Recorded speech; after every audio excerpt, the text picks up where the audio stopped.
El día de hoy tenemos una exposición del profesor Cayetano Núñez, que está hoy aquí con nosotros, que ha sido uno de los coautores del programa de estudios jurídicos de la Universidad Bolivariana, que se está implementando a nivel nacional en todas las aldeas, en 19 estados del país, las aldeas de Misión Sucre y las sedes de la Universidad Bolivariana de Venezuela. Hoy están con nosotros aquí coordinadores del programa de estudios jurídicos en sedes de la Universidad Bolivariana de 6 estados del país, además de algunos profesores que han venido de esas sedes de la Universidad Bolivariana y que tienen la responsabilidad inicial de ser promotores de la formación del resto del profesorado y estudiantes a nivel nacional en las aldeas o estados que están vinculados regionalmente a cada sede de la Universidad Bolivariana.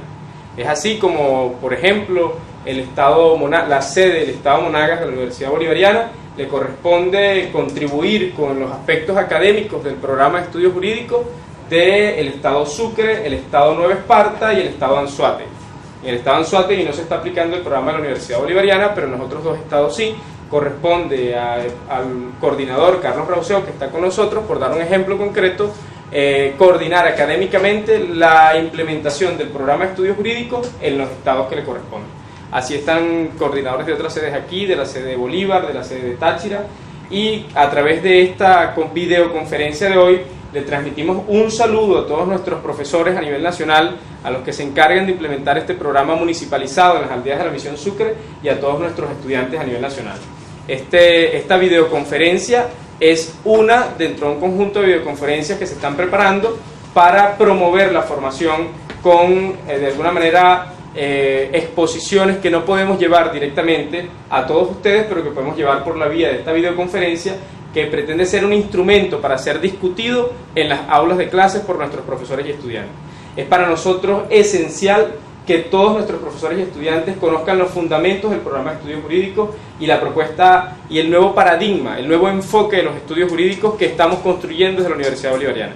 Y que digo estamos construyendo porque estos esfuerzos implican comprender que no estamos todavía formados para llevar adelante este proyecto que requiere de nosotros la disposición de un cambio de paradigma y de un proceso de aprendizaje para realmente lograr contribuir en la formación de un profesional para responder a las necesidades del pueblo venezolano en el momento actual, lo que requiere una formación multidisciplinaria, transdisciplinaria y en contacto permanente con la comunidad como sujeto fundamental en el desarrollo del programa de estudios jurídicos.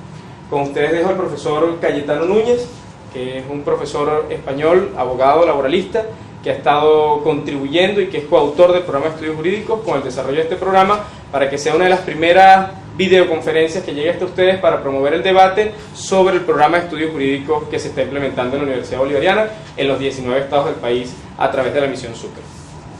Ok, gracias. Vamos a intentar hoy, descifrar algunas de las claves del programa de estudios jurídicos. Vamos a intentar descifrar cuáles son, los lineamientos básicos a través de los cuales se construyó el programa de estudios jurídicos. Vamos, a intentar resolver también, después de ya un tiempo de práctica en la enseñanza del programa de estudios jurídicos, aquellas dudas que se hayan ido suscitando y que, por tanto, creo que pueden enriquecer la exposición de una manera interactiva, como hemos estado comentando. Y vamos, de otro lado, a intentar hacer un ejercicio de construcción de alguna unidad curricular para ver, va a ser un ejercicio, se puede hacer de esa manera o se podría hacer de otra. Lo importante no es que el resultado cuadre, sino que lo importante es que lleguemos a comprender de qué manera nosotros articulamos la unidad curricular, que es lo importante. Si nosotros tenemos que partir de algún sitio, si partimos de por qué el programa de estudios jurídicos, programa de grado de estudios jurídicos, tanto de la Universidad Bolivariana de Venezuela y de Misión Sucre,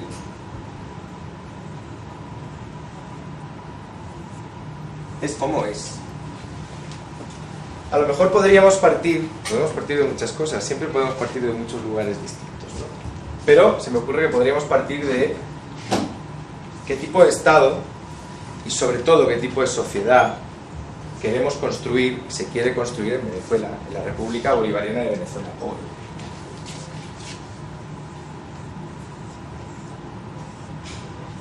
Para elaborar el programa de estudios jurídicos, nosotros obviamente intentamos partir del contexto, intentamos partir de, uno, ¿dónde estamos? Fundamental, ¿dónde estamos? No es igual un programa de estudios jurídicos para la República Bolivariana de Venezuela hoy que un programa de estudios jurídicos para la República Federal Alemana. No puede ser igual, porque las sociedades son distintas y porque el proyecto a construir es distinto también.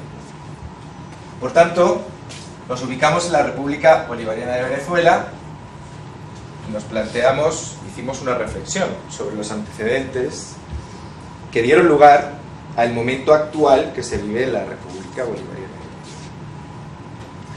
Esa reflexión, que es una reflexión además que el profesor Luis Damiani, autor también del programa, realizó el otro día en una conferencia que también está grabada y que por tanto también se va a emitir, yo no voy a entrar en ella, nos situó y nos ubicó en el momento actual y nos ubicó, digamos que, en un instrumento clave de este proceso, que es la Constitución de la República Bolivariana de Venezuela, que es una expresión popular. Hubo un momento constituyente en este proceso. Un momento constituyente en el que a través de un instrumento, que es jurídico, pero que se dice también es político, también es social, como es la Constitución, se manifiesta la voluntad del pueblo y se establecen cuáles son las líneas y los valores y los principios y las reglas a través de las cuales se tiene que construir la nueva sociedad venezolana y a través de las cuales se construye este nuevo proceso de transformación social. Nosotros nos planteamos, por tanto, que lo importante, el inicio de todo, y aquello para lo que está destinado, lo que da lugar a la Constitución y a todo el proceso es la sociedad, que es el sujeto de este proceso.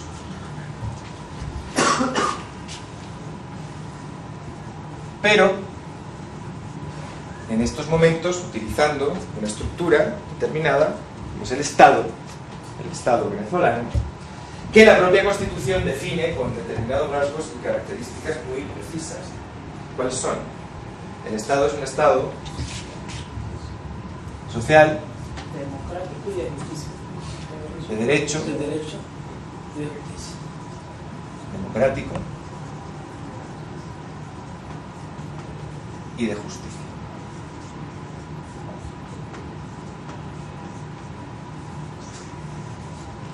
La justicia como valor, y la justicia como principio, y la justicia como derecho, la justicia como meta valor, porque además es el camino que rige este proceso y es el destino del proceso, conseguir una sociedad justa. Claro, en la justicia veremos después que hay otros valores, hay otros principios, está la igualdad, está la libertad. Pero además no es un proceso democrático, solo democrático, es un proceso que siendo democrático quiere ser democrático de una manera. ¿Cuál es la democracia a través de la cual se construye? Claro, participativa Y protagónico. y protagónica.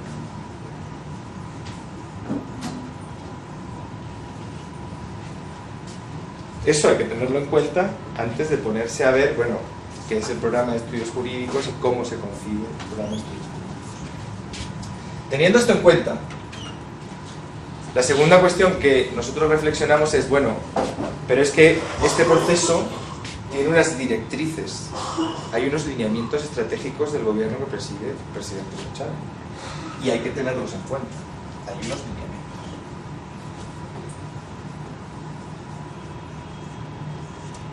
Lineamientos que después se convierten en los 10 objetivos, ¿verdad? Que también hay que tenerlos en cuenta. Y los tuvimos en cuenta no para elaborar los programas de las unidades curriculares, que todavía no existían, sino para ver cuál era el enfoque que tenía que tener el programa de estudios jurídicos para que ese programa de estudios jurídicos sirviera para la construcción de un nuevo proceso de transformación social que tuviera como objetivo la justicia. Y a partir de ahí empezamos a reflexionar y empezamos a debatir y empezamos a... Claro, contábamos también con un instrumento guía, que es el documento rector, que determinaba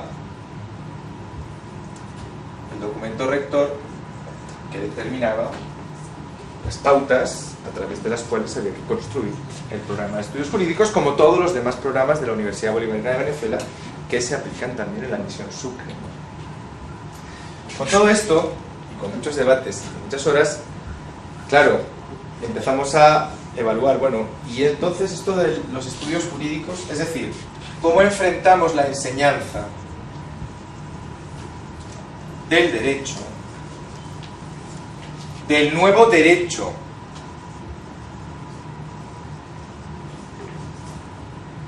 vamos a llamarlo por su nombre, de la revolucionario, y por tanto, cómo queríamos formar al nuevo abogado del proceso revolucionario.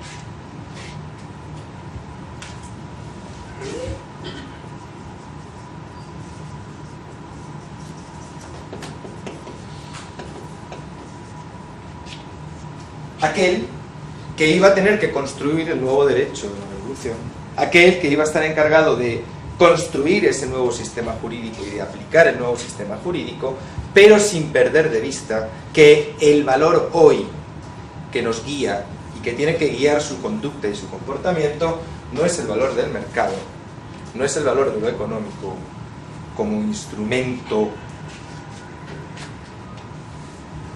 al servicio de unos pocos, sino la economía al servicio de la sociedad y de la justicia.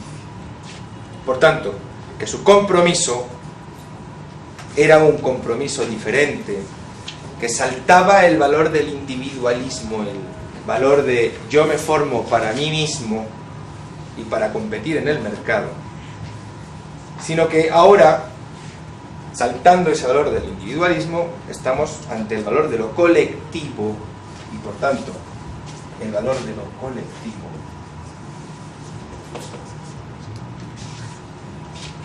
y por tanto del compromiso social.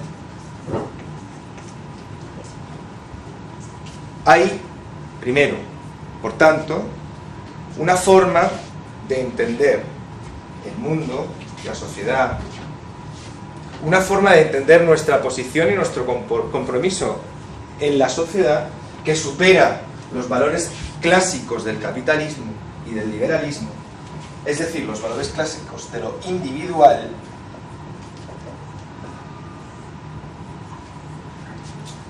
para hablar de lo colectivo, de lo social, por tanto, no del liberalismo, sino de la igualdad. Y para llegar a la construcción del proceso en el que estamos, que es la construcción del socialismo del siglo XX. Y entonces con eso decíamos, bueno, bien, vamos a ver, analicemos, esto es lo que queremos, analicemos ahora qué es lo que tenemos. Vamos a analizar cuáles son los programas de derecho clásicos que se imparten en las universidades tradicionales. Y vamos a evaluar si esos programas de derecho sirven para llegar aquí con este objetivo o no. Evaluemos y reflexionamos. Y nosotros llegamos a una conclusión, y es que no. ¿Por qué? Porque esos programas clásicos son programas que tienen, primero, una utilidad muy clara para el propio sistema. Son programas que están construidos para reproducir. No están construidos para enseñar a pensar. No están construidos para emancipar. No están construidos para conseguir que ese abogado sea un abogado que tenga autonomía. La autonomía suficiente que le permita interpretar no solo la norma jurídica, sino el papel del derecho en la sociedad. Eso primero. Segundo, porque además todos sabemos que el derecho es un instrumento de dominación, el derecho como práctica social incorpora ideologías, incorpora intereses, y que tradicionalmente el derecho, siguiendo un esquema formalista y positivista, se enseña para que el estudiante de derecho no discuta la norma, sino que simplemente aprenda, memorísticamente a ser posible, y la aplique sin cuestionarse cuáles son los efectos de la aplicación de esa norma. Nosotros dijimos, bueno, así no podemos. Entre otras cosas porque además la Universidad Bolivariana y la Misión Sucre no son dos universidades cualquiera. Pues no es una universidad, no es una misión cualquiera, no es un proyecto como cualquier otro que consista simplemente en incorporar estudiantes a la universidad, no es eso. Eso está construido y está hecho precisamente para que sea un pilar fundamental de apoyo a la sociedad y de fortalecimiento de la sociedad. Por eso la interacción con la sociedad y con la comunidad que veremos posteriormente. Pero claro, está hecho también pensando en alcanzar la justicia. Y en alcanzar la justicia, no solo incorporando a la enseñanza superior a aquel que estaba excluido de la enseñanza superior, sino construyendo nuevos profesionales que le lleven la justicia a la sociedad. Que uno de los principales problemas que tiene las sociedades en general y las sociedades latinoamericanas en particular y también la sociedad venezolana, que es el acceso a la justicia, pueda poco a poco ir siendo alcanzado por las grandes mayorías con la ayuda de estos instrumentos y de estos nuevos profesionales. Por tanto, tiene un sentido que va mucho más allá de la creación de una universidad más. Esta universidad tiene que ser un pilar fundamental para el proceso revolucionario, por su compromiso social y por su interacción con la comunidad. Por tanto, bueno, dijimos, está bien, enseñanza del derecho.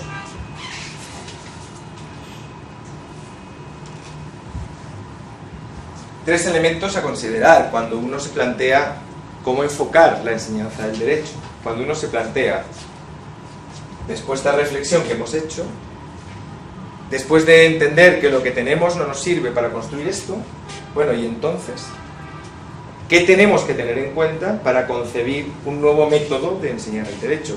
¿Cuáles son los instrumentos, cuáles son, digamos, los elementos que tenemos que tener en cuenta? Primero tenemos que evaluar cuál es la concepción del derecho.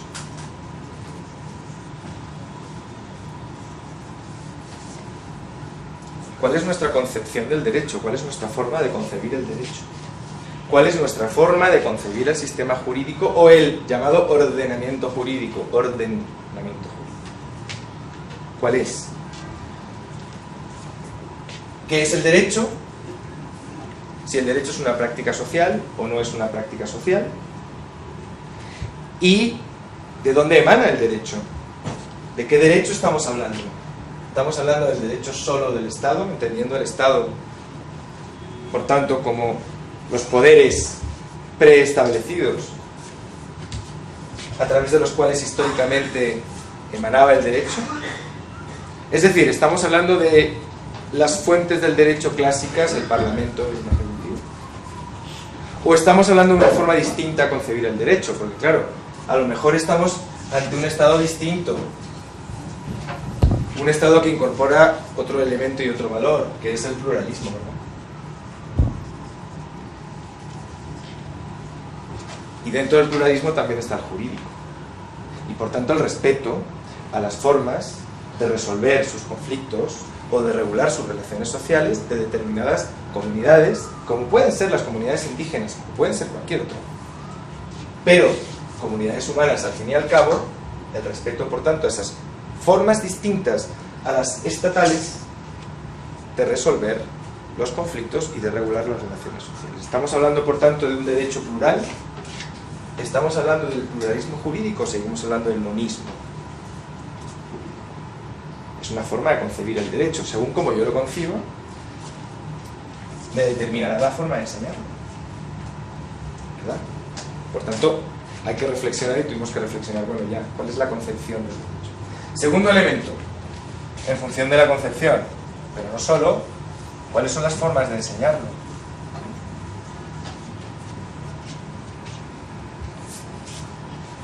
¿Cuáles son las formas de enseñar?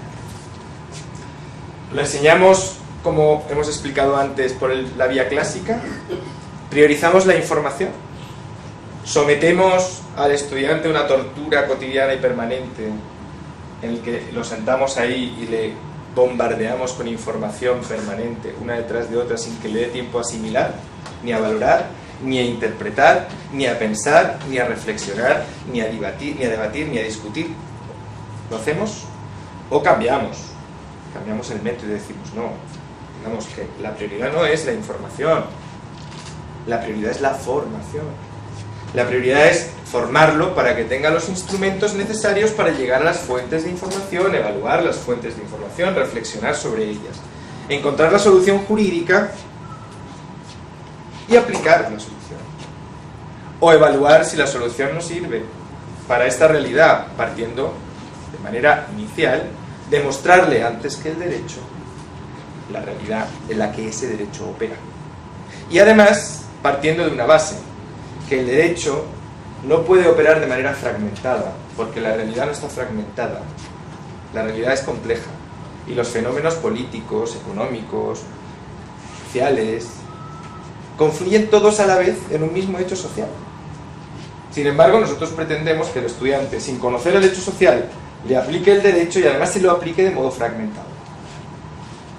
Y no solo fragmentado en cuanto a lo que es el derecho sustantivo, sino además pretendiendo enseñarles el derecho, desconectando la solución del problema del procedimiento para aplicar la solución del problema. Es decir, que se entiende derecho sustantivo con derecho adjetivo. Bueno, nosotros nos planteamos, ¿es eso lo que queremos? ¿Es eso lo que va a conseguir que el estudiante se forme de manera integral sobre la base de lo que se estructura con lo que se puede llamar la unidad del conocimiento en la que lo entraremos? No, no lo es. Es otra reflexión que tuvimos. Estoy explicando los antecedentes para que vean ustedes. Es importante saber cómo se llega a un punto para comprender por qué el punto es de una manera u otra.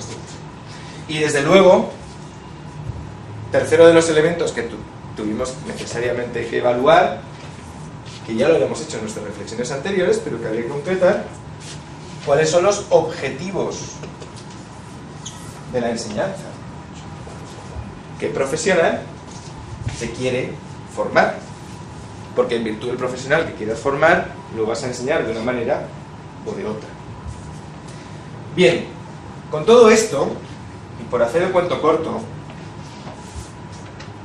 nosotros nos trazamos como una serie de líneas que después nos sirvieron para construir las unidades curriculares. No exactamente estas que ustedes tienen en el programa, estas fueron modificadas, unas que dieron lugar a estas. Muchas se conservan, otras no, fantástico, el debate sirve para eso. La realidad nos va a ir indicando si este programa sirve para lo que pretendemos o hay que ir modificándolo.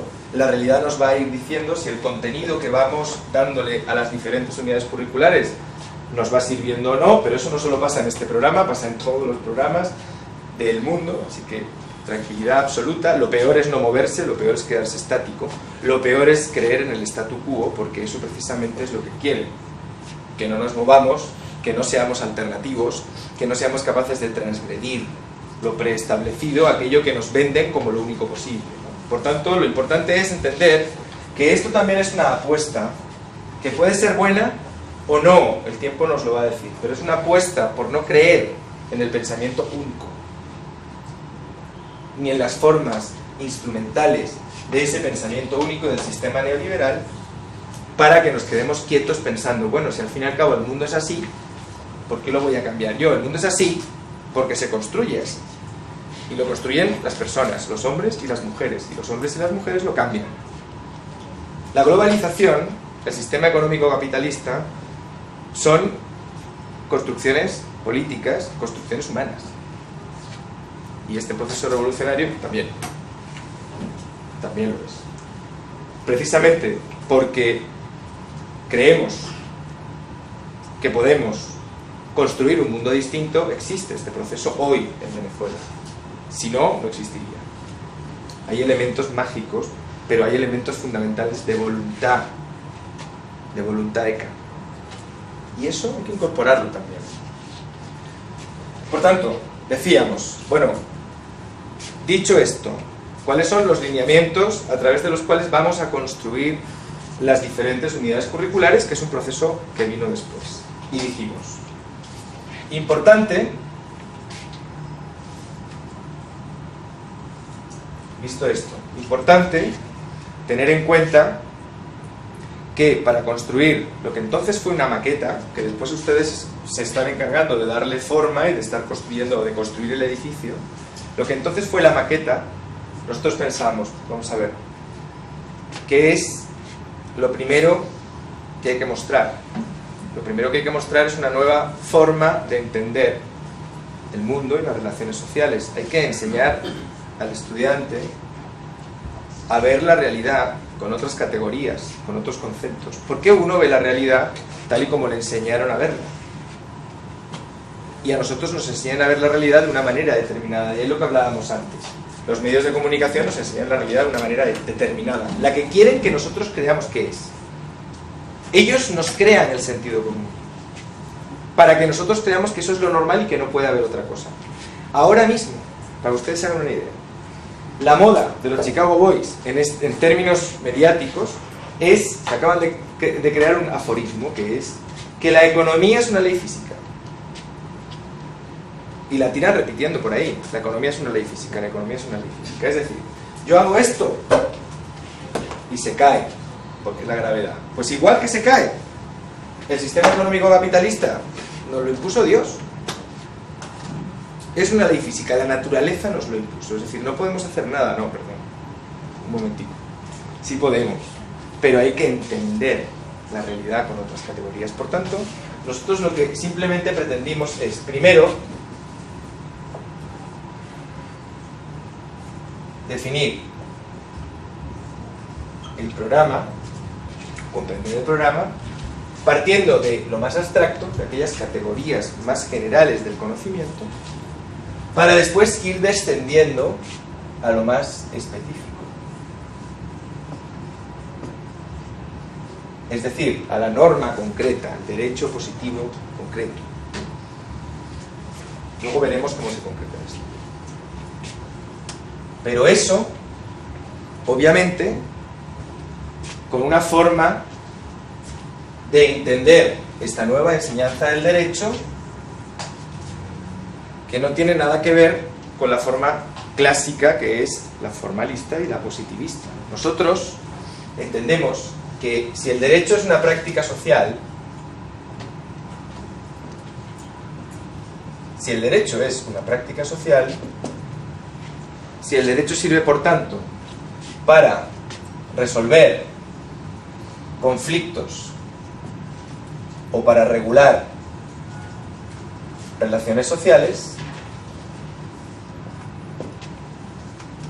nosotros no podíamos partir del derecho para entender el derecho. Nosotros no podíamos partir del Código Penal para entender por qué hay delitos en la sociedad y cuáles son los delitos. Nosotros no podemos partir de la Ley Orgánica del Trabajo para entender las relaciones laborales, porque, como sabemos, la mayoría de la población hoy en esta realidad está fuera de la Ley Orgánica del Trabajo, pero trabaja. Nosotros teníamos que partir de la sociedad, es decir, del todo social,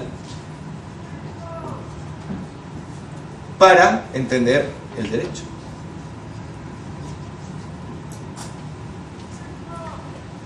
Nosotros entendemos primero cuál es el conflicto, cómo son las relaciones sociales, y sobre todo el conflicto, porque hoy vivimos en una sociedad que está en conflicto permanente. Y a través de la comprensión de la sociedad, vemos qué papel juega el derecho como una parte del todo social a la hora de resolver los conflictos y de regular las relaciones sociales. Es decir, primero entendemos la sociedad y después vemos cómo el derecho opera sobre la sociedad. Y al operar el derecho sobre la sociedad, después vemos cuál es el efecto que tiene de nuevo la sociedad sobre el derecho. Es decir, una forma dialéctica de comprender la enseñanza. Pero teniendo el punto de partida muy claro, es este. ¿Eso qué significa? ¿Que nosotros despreciamos el derecho como objeto de estudio? No. No, en absoluto. Lo que nosotros queremos es que el estudiante sepa cómo opera el derecho, obviamente, siendo un técnico jurídico. Esto es una maqueta. Esto hay que llenarlo. Con lo que ustedes vayan llenando, van haciendo el edificio. Lo que hemos visto antes son como los cimientos, lo que no se ve. Esto es lo que se quiere hacer, pero luego a esto hay que echarle piedra y hay que echarle hormigón, y por tanto hay que hacer el edificio. Si hacemos las unidades curriculares sin saber muy bien que todo el edificio está bien armadito, se nos puede caer. Los cimientos, yo creo que si todos coincidimos no los tumba nadie, porque todos coincidimos, no porque sean como son, sino porque la fuerza de todos es lo que lo mantiene. Pero hay que intentar que el edificio dure lo máximo posible. Entonces, a mí me parece que sí que es importante. Yo me imagino que lo han hecho, pero si no lo han hecho o si no le han dedicado mucho tiempo, que le dediquen un tiempo a ver el edificio completo. O sea, a ver las 4 plantas del edificio. Estas son 4, 3 y 1, no, parece. Las 4 plantas del edificio, que las vean bien. O sea, que sean capaces de ver si en todas y cada una de estas celdas las cosas son armónicas. Dentro de cada una y con las demás. ¿Me explico? Quiero decir, vean ustedes el edificio completo y digan, vamos a ver, ciertamente a lo mejor no podemos ver el derecho de los elefantes de colmillo blanco en Kenia, que seguramente hay una ley en Kenia que los protege, no los podemos ver. Pero hay cosas que hay que ver. Todas las cosas que hay que ver, o sea, todas esas bases que nos van a permitir esa autonomía y ese manejo de la técnica jurídica y ese manejo de lo que es la comprensión del papel del derecho, ¿están o no están? Es más, no solo si están o no están, sino si a veces no están, hay que ponerlas, o si a veces están en más de un sitio, porque a veces podemos caer en el error de la repetición, y resulta que lo mismo que estamos haciendo aquí en una unidad curricular, lo estamos metiendo aquí en esta unidad curricular porque no nos hemos dado cuenta que lo teníamos aquí. Entonces, yo creo que es importante que tengan ustedes en cuenta eso, que hagan primero esta reflexión. ¿De acuerdo? Nosotros, ya les digo, vamos a ir generando un grupo de apoyo de profesores latinoamericanos, de otras partes, que también lo vean. Queremos también socializar esto con otra gente. Las ayudas que nos vayan llegando se las vamos haciendo llegar. Pero tengan ustedes en cuenta esto. Si se ponen a elaborar las unidades curriculares del segundo año, tengan en cuenta todos los lineamientos, vamos de lo más abstracto, principios, conceptos, a lo más específico, reglas, pero vamos a seguir una armonía. Es decir, que yo no vea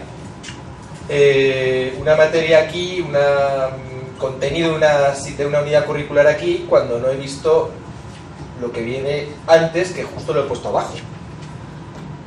Pero no tiene sentido. Está bien que yo vea el procesal penal. Ahora, yo a lo mejor considero que el procesal civil hay que verlo antes, ¿no? Entonces, y después ver las especialidades. No, está bien, es que vamos a trabajar los delitos, unos delitos específicos cuando hablamos en el 4º año de delito y exclusión social. Pero es que no hemos visto nada de penal previamente. Bueno, pero es que entonces, ¿dónde está? Aquí hay una unidad que se llama aspectos coercitivos de la norma jurídica, ¿no? Bueno, ahí hemos incorporado o no hemos incorporado la parte correspondiente a derecho penal, parte general, etcétera. Es decir, eso hay que hacerlo, porque también nosotros nos movemos con el derecho que existe, no con el derecho que nos gustaría que existiera, ¿no? Y por tanto, digamos, eso es importante que lo tengamos en cuenta, que hagamos primero una visión conjunta, integral, del edificio para que sea armónico, porque es que si no podemos acabar construyendo aquí una planta barroca, una planta gótica, una planta románica y una planta ultramoderna, y entonces tenemos un edificio que a lo mejor es, digamos, muy novedoso, pero a lo mejor no nos sirve para cumplir con el objetivo que pretendemos. No sé si lo han hecho, pero si no lo han hecho, yo les pediría que, y si lo han hecho, bueno, fantástico, pero digamos, seguir diciendo eso. Vamos a hacer un ejercicio de alguna unidad curricular. ¿Me ayudan? Vamos a hacerlo para no predeterminar, porque al final podemos acabar predeterminando derechos humanos y modelos de desarrollo. ¿Está bien ese? Como nosotros ya se supone que antes hemos visto constitucional, hemos visto la Constitución, hemos visto el papel que juega la Constitución, como hemos hablado de Estado, sociedad y Constitución, como sabemos qué papel juega el Estado, qué papel juega la Constitución dentro del Estado, qué es la sociedad, qué diferencia hay entre Estado y sociedad, porque a veces se confunde, de ahí los conceptos, de ahí la importancia de saber identificar. Como sabemos que hay distintos modos de concebir el Estado, como sabemos que la Constitución juega un papel fundamental a la hora de articular ese modelo de Estado que queremos, como hemos visto antes, hemos visto también que en esta Constitución hay una parte fundamental dedicada a los derechos humanos, eso ya lo hemos visto. Claro, nosotros tenemos que en algún momento haber explicado que puede haber sido aquí, por eso decía lo del edificio, puede ser aquí o a lo mejor ha sido aquí. Eso da igual, lo importante es que sea armónico y que tenga secuencia, ¿no? Les hemos explicado que los derechos humanos nacen en una carta del 48, que esa carta tiene unas características determinadas. Les dijimos que en esa carta no hay derechos humanos de primera, segunda, tercera y cuarta generación, todos eran iguales, pero que después, por arte de magia, la doctrina y después los organismos internacionales empezaron a hacer una diferencia entre unos derechos de primera, segunda, tercera y cuarta generación, donde hay unos derechos que parece que valen más que otros, y donde los derechos sociales, económicos y culturales están ahí reconocidos, pero se han considerado de segunda generación y normalmente han estado como bastante olvidados en no la Constitución, sino en hacer realidad la Constitución, ¿verdad? Que eso también hay que explicar. Y claro, nosotros les hemos explicado también que eso, digamos, responde a una forma de concebir no solo los derechos humanos, sino de concebir la humanidad, concebir la forma de construir las relaciones sociales, porque los derechos humanos, digamos, están regulados como un instrumento que puede ser utilizado de muchas maneras y que ha sido utilizado de una manera muy predeterminada cuando se habla de la universalidad de los derechos humanos, con una concepción muy determinada de los derechos humanos, ¿verdad? Entonces nosotros tenemos que explicarle que no hay una única concepción de entender los derechos humanos, sino que hay varias concepciones de entender los derechos humanos y que depende de cuál, los derechos humanos tienen un valor u otro y se aplicarán de una forma u otra y se regularán instrumentos políticos para hacerlos realidad o no. Eso se lo habremos explicado, ¿no? Y entonces llegaremos, bueno, después de toda esta valoración, llegaremos a un punto de partida y nosotros decimos, muy bien, modelos de desarrollo. Ok. Modelos de desarrollo. ¿Qué pretendemos con el desarrollo? ¿Qué desarrollo queremos? Y podemos decir muchas cosas. Podemos decir, no, es que nuestro modelo de desarrollo es el desarrollo endógeno. Ah, muy bien, es el desarrollo endógeno. Perfecto. El desarrollo endógeno. Y le explicaremos qué es el desarrollo endógeno y que no hay solo un tipo de modelo de desarrollo, que hay otros muchos modelos de desarrollo y que el hoy hegemónico en el mundo no es este, es otro. Pero como habremos visto, globalización, integración regional, etcétera, ya eso lo tendrán claro, por tanto irán para allá. Y entonces le diremos, bueno ya, pero este desarrollo endógeno, ¿para qué lo queremos? ¿Cuáles son los valores que nosotros queremos priorizar? ¿Hablamos de qué? ¿De la libertad? Hablamos de la igualdad. Hablamos de la justicia. Hablamos de la justicia y la igualdad como sinónimos. Hablamos de la igualdad y la justicia como no sinónimos. Hablamos de un valor superior de la libertad. Hablamos de un valor superior de la igualdad. Claro, aquí tenemos filosofía. ¿Verdad que sí? Filosofía del derecho. pero tendremos que ver qué valor tienen en nuestra Constitución. Por tanto, abordaremos también el problema desde la Constitución. Y en función de cómo queramos enfocar este modelo de desarrollo, diremos, bueno, está bien, pero quizás hay una serie de derechos humanos que ya hemos tratado para consolidar la libertad, pero la libertad sin la igualdad no es libertad, ¿verdad? Ahora, ¿cómo conseguimos esta justicia como sinónimo de igualdad? En una de sus múltiples dimensiones, pero esto ya lo habremos visto, porque el primer año hay un proyecto de investigación que precisamente lo que intenta es saber qué es la justicia, cuáles son sus dimensiones y fundamentalmente cómo el pueblo concibe la justicia y cómo cree que la justicia le llega o no le llega. Como ya lo hemos visto, bueno, retomaremos y diremos, acuérdense. Pero entonces diremos, bueno, pero para esto entonces, ¿cuáles son los derechos humanos que nosotros queremos privilegiar a la hora de concebir el modelo de desarrollo? Diremos, bueno, serán los derechos sociales, económicos y culturales. ¿Verdad? Y entonces haremos un análisis, diremos, bueno, ¿y esto de dónde sale? Y claro que veremos la Carta, pero veremos también el PIDESC, Pacto Internacional de las Naciones Unidas, y otros instrumentos internacionales. Por tanto, haremos un análisis de derecho internacional. Pero veremos también esto cómo se refleja en la Constitución de la República Bolivariana de Venezuela. Veremos de esas concepciones cuál es la concepción que incorpora la Constitución de la República Bolivariana de Venezuela y lo analizaremos con ellos. Veremos dónde está. Veremos cuál es la concepción. Veremos cuáles son los mandatos. ¿Cuáles son los mandatos constitucionales? Los mandatos a los poderes públicos. Por tanto, veremos cómo están concebidos los derechos. Veremos cómo son los mandatos que tienen que hacer realidad o ayudar o contribuir a hacer realidad esos derechos. Y veremos cuál es la tutela, cuál es el alcance de los derechos y, por tanto, las garantías constitucionales para hacerlos efectivos. Es decir, explicaremos también, según nuestra Constitución, según la Constitución de la República Bolivariana de Venezuela, cómo garantizo yo que esto se haga realidad. Porque ¿qué pasa si yo reclamo y nadie me hace caso? ¿Qué pasa si los poderes públicos no ponen en marcha ninguna política para hacer efectivos esos derechos sociales? ¿Qué pasa si el modelo de desarrollo al final se llama endógeno pero está destinado a satisfacer otros derechos distintos? ¿Qué pasa? ¿Qué pasa? Un punto fundamental en todo nuestro desarrollo curricular tiene que ser el tema de que somos una sociedad pluriétnica y pluricultural. Entonces, por ejemplo, el desarrollo endógeno, cómo incorporar allí la visión de un antropólogo o de los mismos pueblos indígenas, de cómo son ellos incorporados en los modelos de desarrollo, y de si el desarrollo endógeno ellos lo leen igual o distinto. Entonces creo que debe ir en una unidad sobre modelos de desarrollo el tema de la multiculturalidad.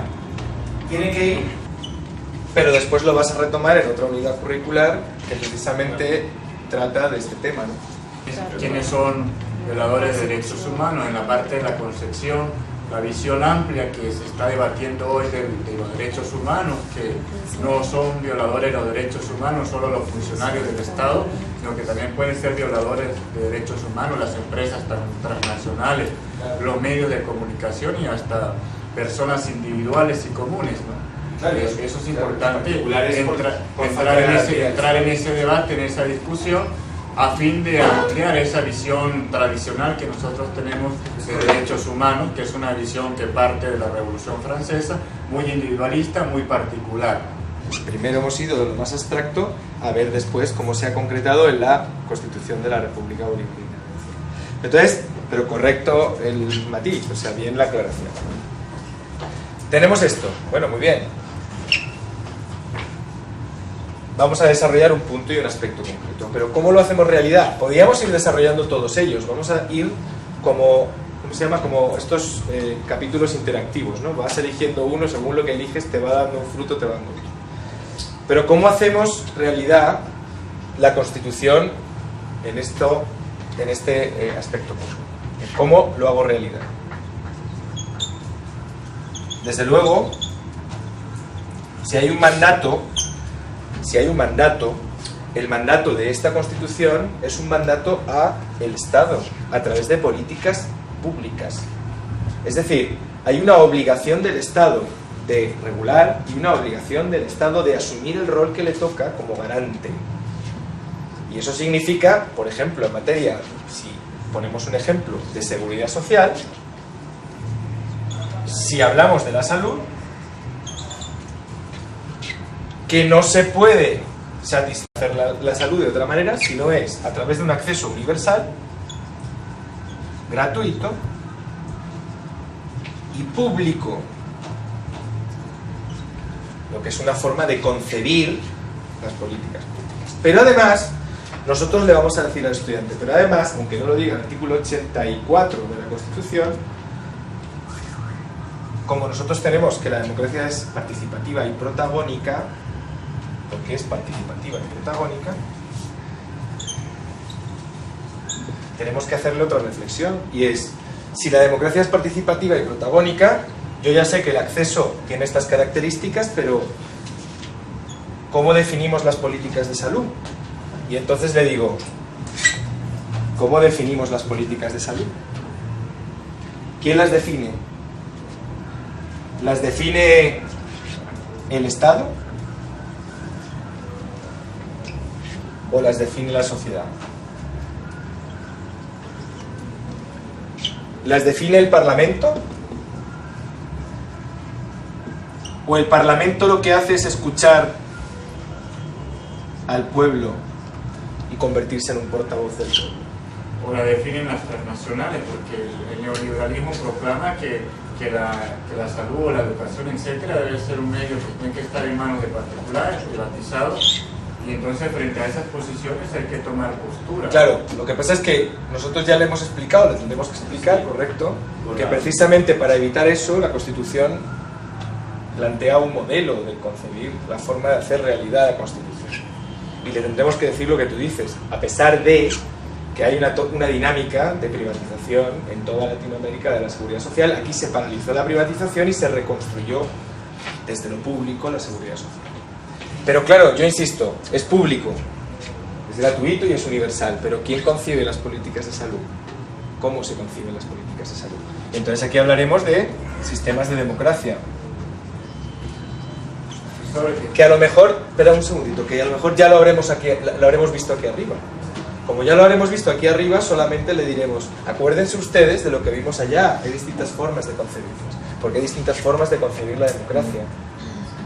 La nuestra es esta y debería ser así, estamos en ese camino. Muy bien, ya hemos definido las políticas públicas, pero el problema es, muy bien, definimos las políticas públicas, ¿cómo las hago realidad? Es decir, ¿qué instrumentos necesito para hacer posible que esas políticas públicas lleguen? Claro, aquí hay una cuestión que tiene que ver, por un lado, con la financiación y con otro lado, con la gestión. Dos problemas fundamentales. La financiación por un lado y la gestión por otro. Y entonces tendremos que contextualizarlos aún más y decirles, miren, cómo en Venezuela hoy se hace efectiva la financiación de las políticas públicas. Hay dos recursos fundamentales. Uno, las materias primas, entre las cuales destaca el petróleo, ¿verdad? Y le explicaremos qué papel ha jugado el petróleo y le explicaremos también qué papel ha tenido el petróleo en la concepción de un sistema económico rentista petrolero, dependiente, que ha ido generando un modelo de desarrollo. Ese rentismo generó un modelo de desarrollo, ¿verdad que sí? Que es el desarrollo que este modelo de desarrollo quiere combatir. Y le explicaremos también que hay otro modo de obtener recursos, que son los tributos. Y entonces le explicaremos derecho tributario. O, si se lo hemos explicado en el segundo curso, que hay una unidad curricular que se llama Sistema Económico, Financiero y Mundo Productivo, les retomaremos aquello que vimos. Les diremos, acuérdense que no es lo mismo un sistema tributario que otro. Hay sistemas tributarios progresivos, hay sistemas tributarios regresivos. Los sistemas tributarios que se basan en los impuestos indirectos son regresivos.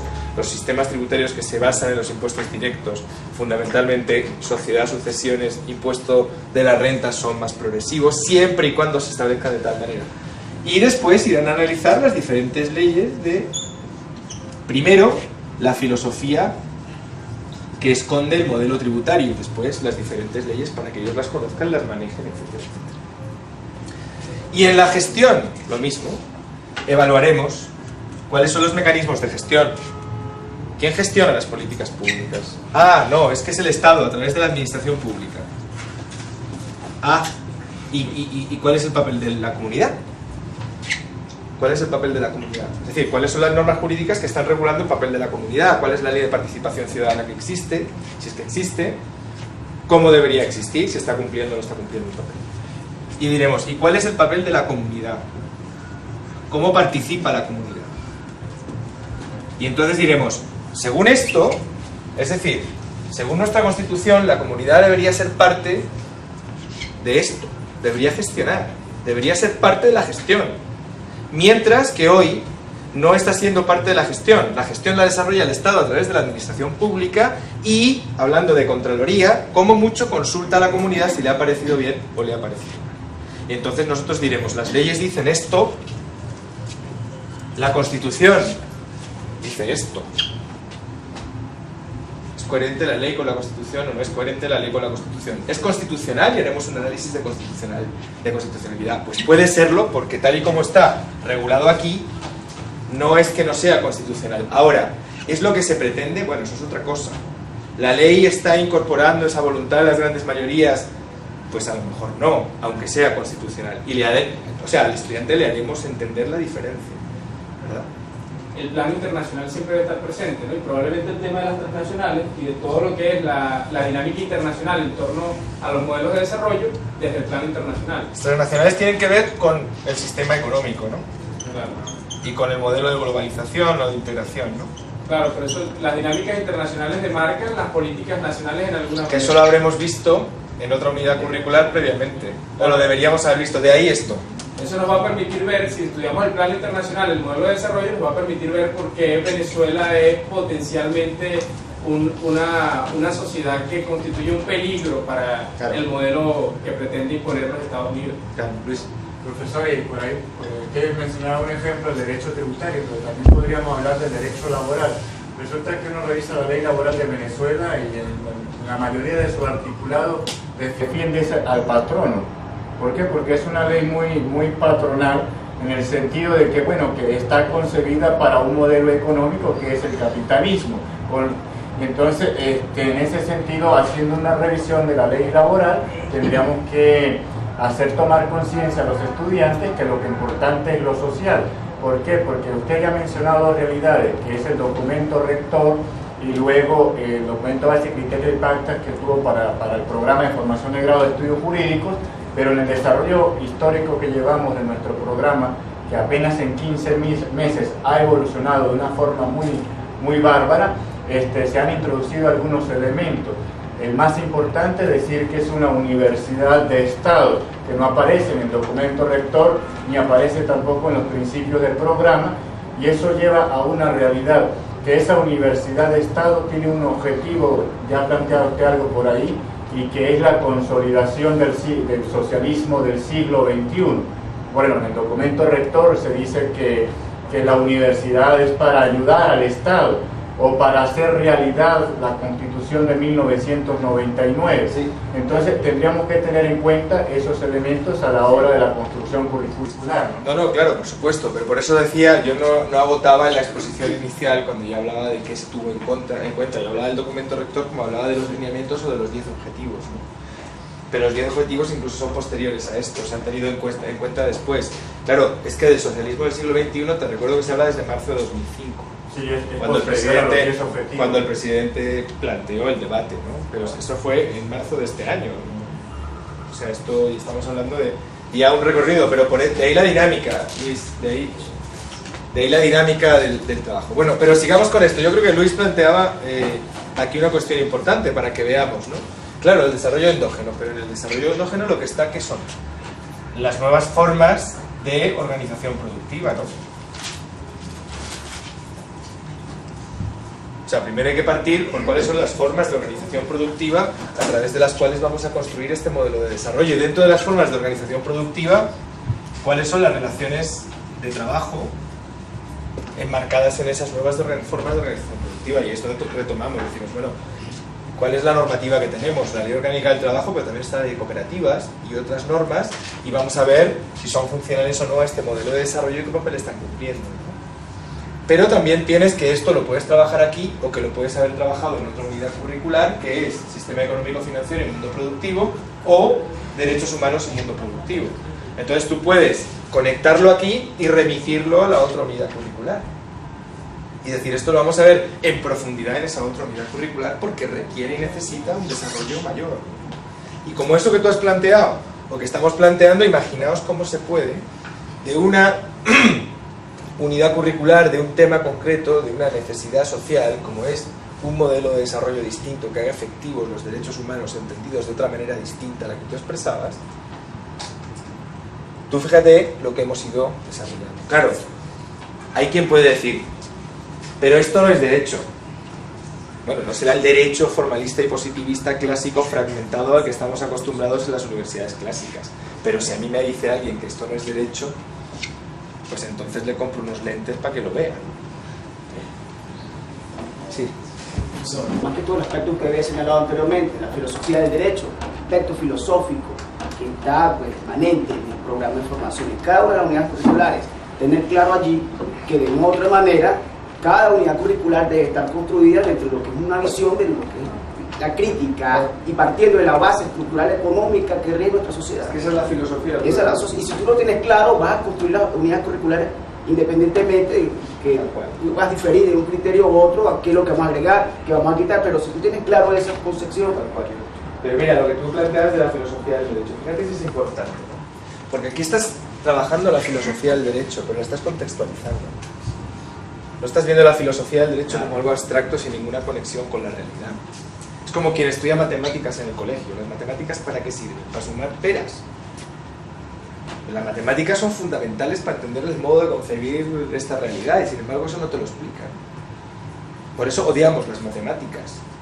Normalmente el 99%, salvo Pitagorín, el resto todo el mundo odia las matemáticas. Pero la filosofía del derecho o la historia del derecho, el derecho romano pasa igual. Pueden ser muy importantes para entender por qué el derecho es como es y ha sido así a lo largo de la historia y qué papel ha jugado el derecho en la sociedad, pero te lo descontextualizan, te lo abstraen de la realidad y ya no te sirve, porque ni lo entiendes ni sabes para qué sirve. Entonces, fíjate lo importante de lo que estamos planteando. Mira lo importante de la contextualización, por ejemplo, de la filosofía del derecho. En esto y en lo que planteaba Luis, en la forma de concebir los derechos humanos. Al final viene siendo cómo usamos toda esta teoría de forma compleja para entender una realidad que es compleja, ¿no? Por ejemplo, la historia y la economía y la política, yo no la puedo descontextualizar para entender nuestro modelo de desarrollo. Entonces yo puedo estudiar historia por un lado venezolana, como que si fuera cultura general, y puedo estudiar por un lado economía, y puedo estudiar por otro lado política, y no termino de entender qué es lo que está pasando en nuestra realidad. Y no termino de formarme con una concepción que me permita aprovechar esa teoría para interactuar con la realidad histórica y social y producir, si es necesario, algún cambio, alguna transformación en esa realidad. Y eso es lo que de alguna manera nosotros concebimos también, que ha servido para que nosotros, las generaciones de abogados formadas bajo el viejo modelo, no hayamos sido capaces de promover transformaciones de nuestro sistema jurídico que le garanticen realmente justicia a las mayorías de nuestro país, sino que simplemente hemos sido aplicadores del mismo sistema y adaptadores de normas extranjeras y de teorías extranjeras a nuestra realidad. Claro. Y no hemos contribuido a la construcción teórica. El ejemplo que sabes que me encanta, que aquí lo podemos meter, es decir, bueno, a mí me encanta ese ejemplo, ¿no? El derecho a la salud, que en esta Constitución, no en todas las Constituciones, hay constituciones donde el derecho a la salud es un principio rector que tiene menos garantías y tutelas que un derecho fundamental o un derecho humano, como el derecho a la vida, ¿verdad? Y eso supone que las garantías y tutelas, el bien jurídico protegido tiene una garantía constitucional menor.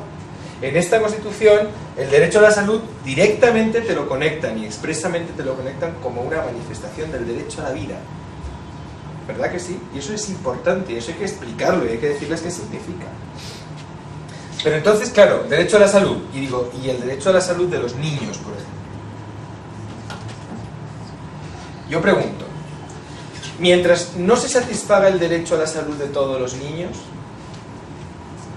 ¿se puede pagar la deuda externa?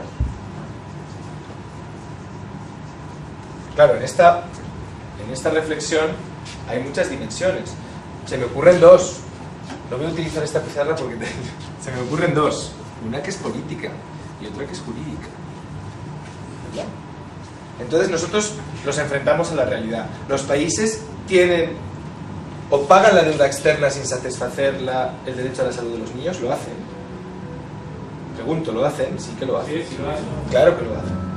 Latinoamérica paga la deuda externa, pero la mayoría de los países no satisfacen correctamente el derecho a la salud de los niños. ¿Eso es una decisión jurídica o política?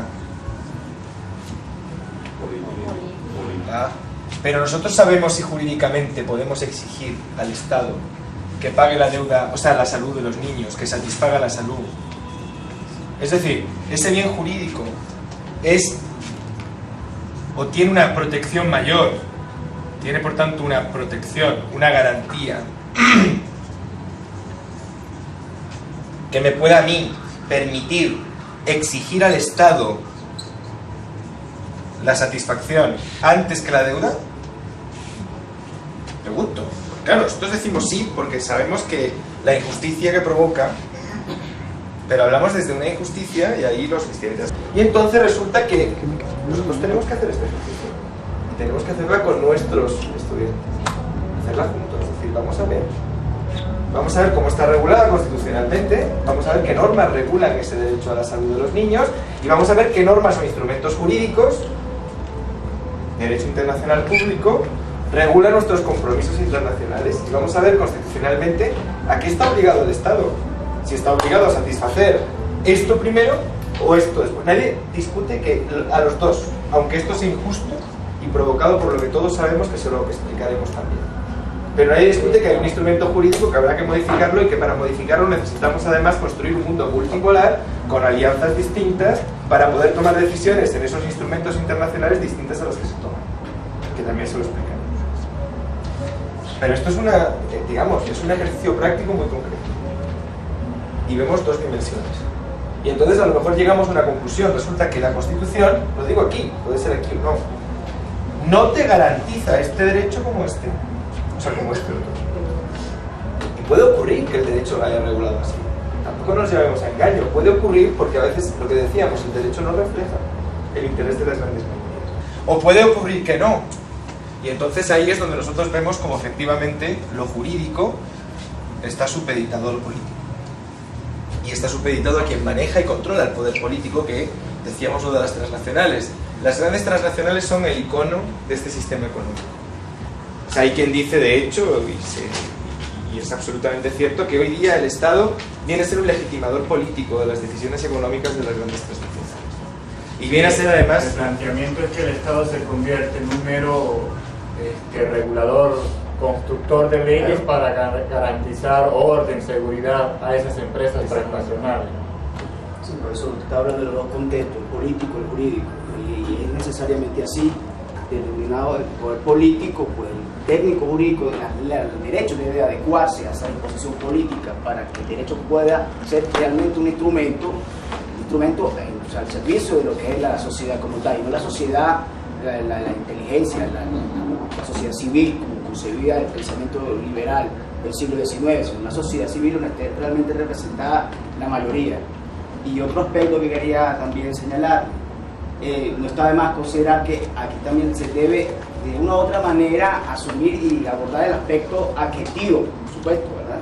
El aspecto sustantivo, estamos viendo lo que serían los derechos consagrados, los derechos subjetivos y cómo el ciudadano luego va, los mecanismos formales que tenemos actualmente, utilizar los mecanismos que nos permiten de una u otra manera solventar los perfecta Lo que decíamos antes de la unidad del conocimiento y de la integración de lo sustantivo y lo objetivo. Claro, aquí nosotros solo, primero tendremos que ver si hay una protección y si efectivamente esa garantía existe y cuál es el nivel de la garantía.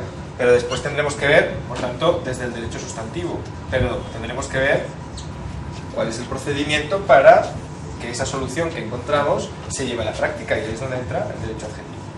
Claro, yo esto lo puedo explicar 2 años después, desconectado, en otro contexto, pero ¿por qué lo tengo que explicar 2 años después desconectado en otro contexto? Si yo lo tengo que integrar, yo tengo que dar la solución completa, y la solución sin el procedimiento no existe.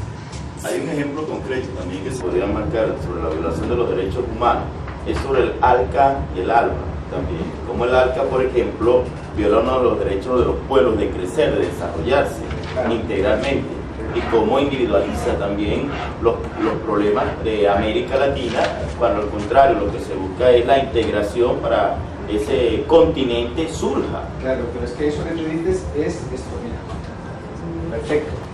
Es esto también. Esto es el ALCA. Esto es el ALCA. Esto es el ALBA. A grandes rasgos, quiero decir, hay una filosofía detrás de cada uno de los modelos de integración. La filosofía de consolidar y de hacer realidad estos derechos, y la filosofía de hacer que estos derechos no existan, más que formalmente, porque formalmente puede estar ahí. La justicia formal no se corresponde necesariamente con la justicia material, y entonces no es justicia. Me dice gracias a eso con la unidad curricular, globalización de Estado e integración Claro, regional. claro. Pero otra cosa que quería Pero, apuntar- perdona, Luis, perdona, pero lo que dices, pero es importante, como ya lo hemos visto, traerlo a colación aquí. Es decir, acuérdense de aquello, miren, este es el modelo, aquel del que hablamos, este es este modelo. Sí, por la concatenación de conocimiento. Claro. Pero lo que decías con respecto a la construcción del edificio y cómo baja de lo deductivo a lo inductivo, lo más complejo a lo más específico, es importante que para la construcción de las unidades curriculares siempre tengamos en presente la fundamentación, y además de la fundamentación, los descriptores, porque a veces caemos en la construcción de unidades curriculares olvidándonos de los descriptores, de cuál es el objetivo que se persigue, y nos alejamos del fin, y sobre todo de la imbricación de los conocimientos, ¿no? Ahí, Incluso para evaluar si los descriptores al final están completos, sirven o no sirven, hay que modificarlos también.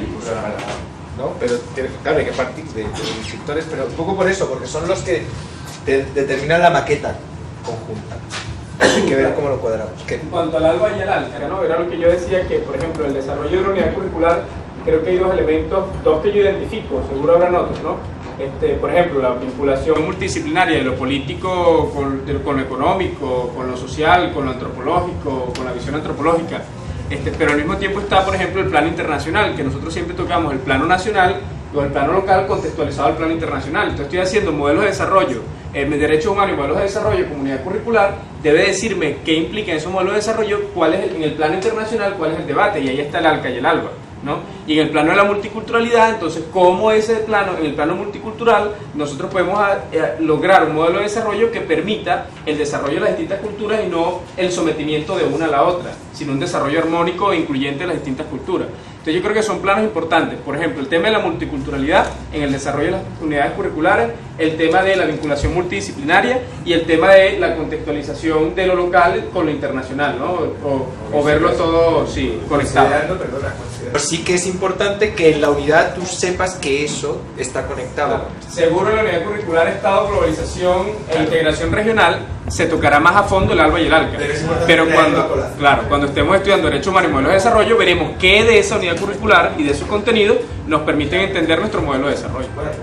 Y que para entender el ALBA y el ALCA hay que entender a una Unión Europea, hay que entender bloque asiático en la contextualización, porque la filosofía del ALCA obedece a una idea supuestamente de equilibrio a nivel mundial en lo económico. Y hay que entender la OMC y hay que desmitificar la Unión Europea, porque la Unión Europea te la venden como lo que no es, te la venden como un proceso de integración regional equilibrado, y es mentira, o sea, es absolutamente económico, que prioriza lo económico y prioriza lo mercantil, y hay que desmitificar las cosas. Claro, perfectamente. Bueno, yo creo que por lo menos hemos podido aproximarnos a lo que es la construcción de la unidad curricular, ¿no? Y además esto demuestra que en la interacción y en el debate es donde podemos conseguir construir las cosas bien. Y esto, por supuesto, entonces legitima nuestro método de aprendizaje y de enseñanza. Quiero seguir resaltando el apoyo que nos ha dado Cayetano, que ha sido un apoyo voluntario, que no ha recibido ninguna remuneración por esto. Aporte que consideramos muy importante porque es a partir del compromiso social que Cayetano está haciendo con nosotros este trabajo. Y lo otro, la importancia que tiene esta videoconferencia para invitar a todos los profesores de Misión Sucre, de la UVB, del programa de estudios jurídicos, que los profesores de Misión Sucre pueden ser de distintos programas también, y que hay de distintas profesiones, y que es lo que nos interesa para desarrollar el trabajo multidisciplinario, a que participen en el diseño curricular. Este primer año lo hemos hecho a partir de la UVB, de las sedes de la UVB, pero nuestro reto, nuestra meta es que los profesores de Misión Sucre participen en el diseño curricular, porque desde nuestra concepción de universidad es importante que todos los profesores estén integrados a la investigación y al diseño de los contenidos curriculares, y que también procuremos en la medida de lo posible integrar a nuestros estudiantes también en este trabajo. Y como en algún momento lo planteó el mismo Damiani, cómo construimos también de alguna manera y consultamos a los sectores que están relacionados con el trabajo de cada unidad curricular. Son dos retos fundamentales. Una unidad curricular electiva que se propuso, que fue luchas campesinas y luchas campesinas y ley de tierra, tenemos que vincular a los campesinos, ¿no? Y así con cada unidad curricular. Estamos haciendo una unidad curricular con pueblos indígenas, no la podemos hacer sin los pueblos indígenas. Y ese es el reto de la Universidad Bolivariana, y esa es la invitación para todos los profesores de la Universidad Bolivariana y estudiantes. Y además hay dos cosas más que yo creo que Galileo lo plantea, ¿no? Y es que, digamos, esto no agota todo el trabajo de la universidad. Luego hay que investigar, hay que estudiar, hay que estar preparándose cotidianamente, y eso hay que hacerlo con la comunidad, porque fundamental es el contexto, y si nos descontextualizamos todo esto ya no sirve, ¿no? Eso por un lado. Y por otro, que estos son programas de grado, pero que la universidad también, digamos, tiene o va a generar programas de posgrado que van a permitir profundizar más en algunos de los aspectos, ¿no? Y por tanto ahí creando cubriendo todas nuestras necesidades educativas. Y yo concluyo, simplemente gracias de nuevo por, no por estar aquí, sino por hacer lo que están haciendo. Somos conscientes de la dificultad, y sobre todo porque cuando determinados procesos necesitan atender las necesidades sociales, a veces uno tiene que correr más de lo que a veces puede, pero la voluntad vale más y puede más que la razón lógica. Y yo creo que este proceso revolucionario tiene que ver con la voluntad de cambiar y con el valor que le están echando. Así que gracias por estar ahí y gracias por dejarme estar aquí.